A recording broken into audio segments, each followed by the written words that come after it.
an interesting ride for Rutgers football this year, and there's been so many highs and lows. I mean, I remember watching the beginning of the season, being somewhat excited about the Ohio victory and Miami of Ohio as well, and thinking to myself, man, they made Peter Navarro that the quarterback who's trying to get his seventh year of eligibility now. I was like, holy crap, they're making this guy look like a Heisman Trophy winner with how much he was able to run the football in our defense, which, by the way, back in 2024, I mean, Rutgers defense was really pretty solid, all things considered.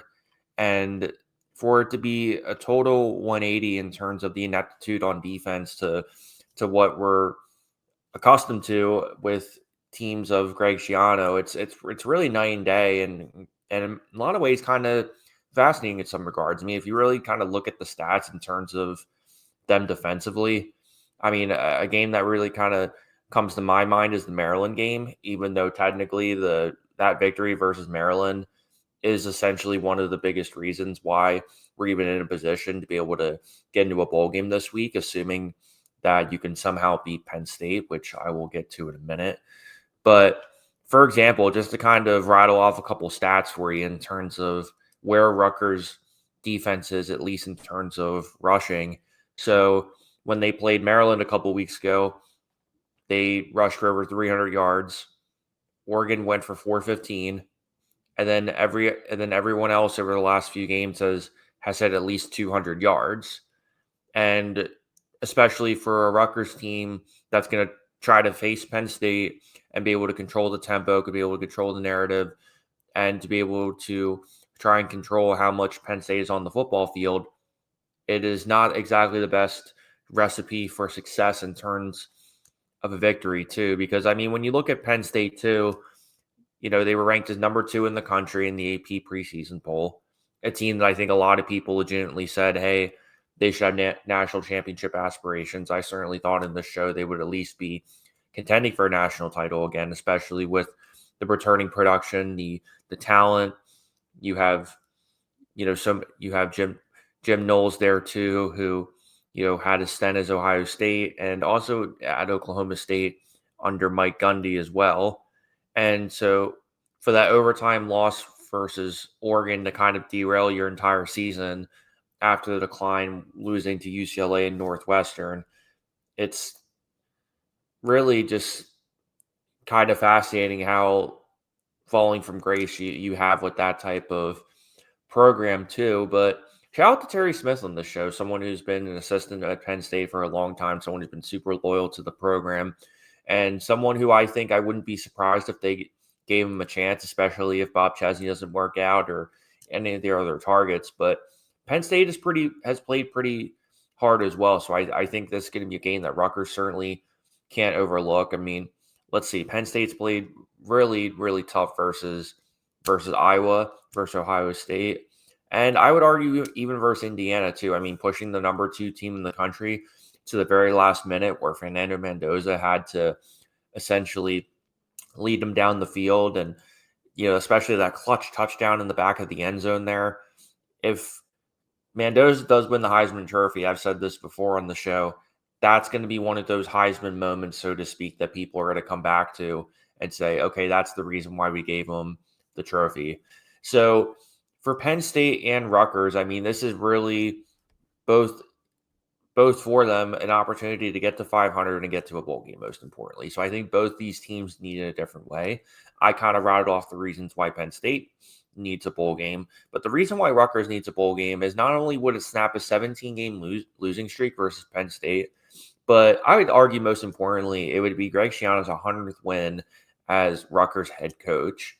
And, I see a lot of nonsense on Reddit, on Twitter, all these other media outlets where people don't want Greg Schiano as their head coach anymore, or they get old of seeing the same old 5 to 7 win narrative. And I kind of just get tired of hearing that because people only see part of the story when it comes to Rutgers, not the entire thing.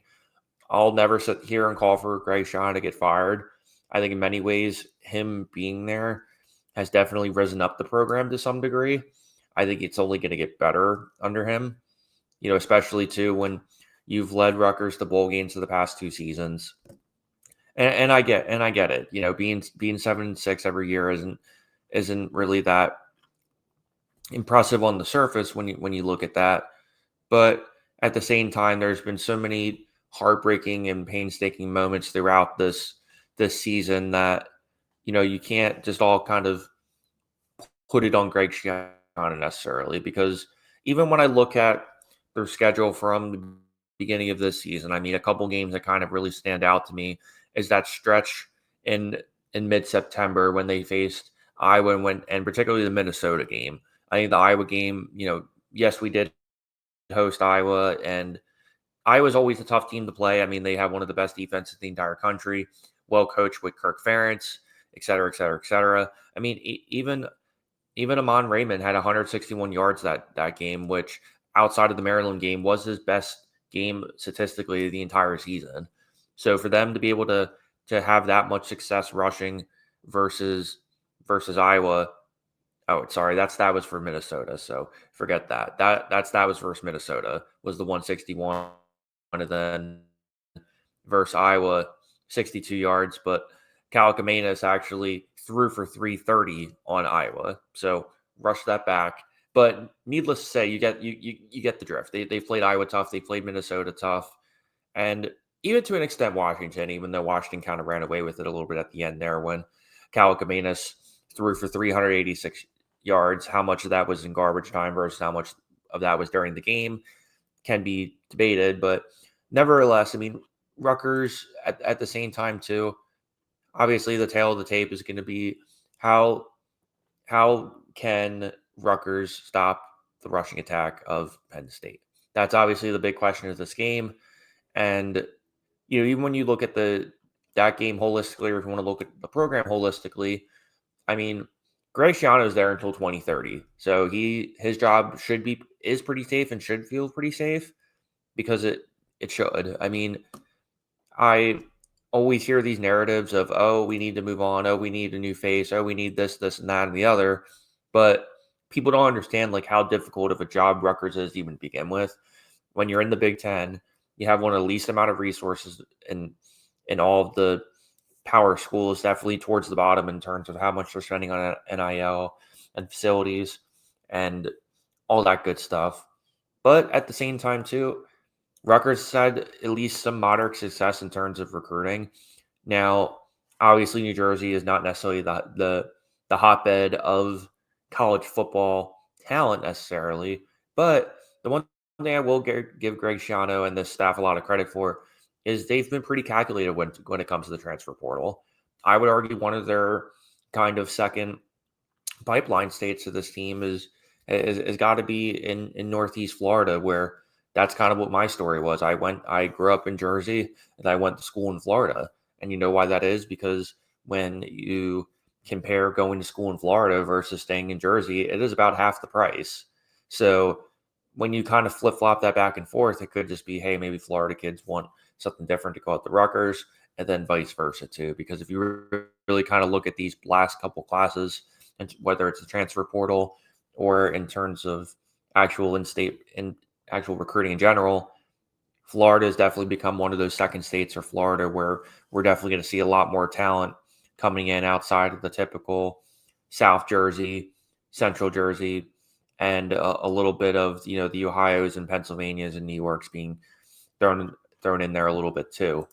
But nevertheless, I mean, another thing that I think Rutgers has been kind of struggling with, and can be a conversation for those of you who are listening, can be definitely expanded upon, not only in terms of Rutgers this season, but also them as a program as a whole, is you got to talk about this offensive line a little bit. I mean, Kyle Kamanis has been sacked 33 times this year, which I think is an absolutely insane stat for an offensive line that came to the season relatively experienced. I mean, if you look at the starters on this roster, the majority of them, are upperclassmen as well. And I get at least in terms of the depth at the offensive line room, at least the majority of the backups are sophomores and freshmen. So I understand that, but at the same time too, it is unacceptable for your quarterback to get hit that many times. And as a result of that, you know what teams are doing? They're going to sit there, they're going to stack the box 6, 7 each because they know that if if they cover KJ Duff, then no one else down the field is going to be open. Now, Strong definitely deserves some credit too because there's a handful of games where he was their number one receiver statistically. I think in the game versus Washington he was, and also in the game versus Iowa where I flip flop the stats there. But nevertheless, I mean that's also been one of kind of the signature things about Rutgers too is they've actually surprisingly low key have been able to develop a solid amount of wide receivers and running, and I would even argue running backs to a degree too. And I think this expands even during the era of Kyle Flood and Chris Ash to a small extent as well, right? But they've always had a solid amount of running backs and receivers that you're not necessarily going to sit there and say, oh, they're going to light up the stat sheet you know, with catches and things like that. But at the same time, too, they're guys that you can at least sit there and say, you know what, guys like Antoine Raymond, guys like KJ Duff, guys like Jordan Houston, for example, guys like Trent Osborne, like those are going to be the guys that you could possibly, or Ian Strong, for example, too. Those are going to be the guys that you're going to be kind of talking about in terms of next season, where if Rutgers can keep those homegrown talent, be able to stay in the system for a couple more years. I think that's really kind of your bread and butter in terms of where you're coming with that, because I don't anticipate this Rutgers defense really having that kind of collapse again for another year. I think this has been kind of an anomaly in terms of how this defense has performed, especially when Greg Schiano has been one of the most consistent defensive minds in college football and arguably in the pros for a good amount of years now. So, it's definitely was kind of a surprise to everybody how this has kind of turned out. But, look for Rutgers to really kind of be creative in terms of this matchup versus Penn State. I definitely anticipate them to get the play action going, really try to get Raymond going. Cal Kamenis, I think he's a solid quarterback, someone that I think was definitely an upgrade compared to the Gavin Winzits of the world as well. However, when you kind of look at Cal Kamenis as a player, I think he's one of those guys that I think if he did somehow have another season, it would be really beneficial for him to have that, because it kind of seems like that he's just a year away missing from someone who I think has a lot of athletic talent. He's got a cannon for an arm, but sometimes you just see him, overthrow these passes and you're like, what the heck is this guy doing? Because for a guy who's 6'3", 212, he is pretty athletic on the season. Now he has 17 touchdowns to 7 interceptions, which essentially mirrors what he did last year.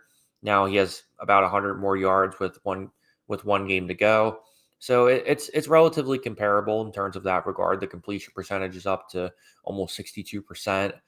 Definitely watch Penn State versus Rutgers November 29th at 3:30. It's going to be an awesome game, but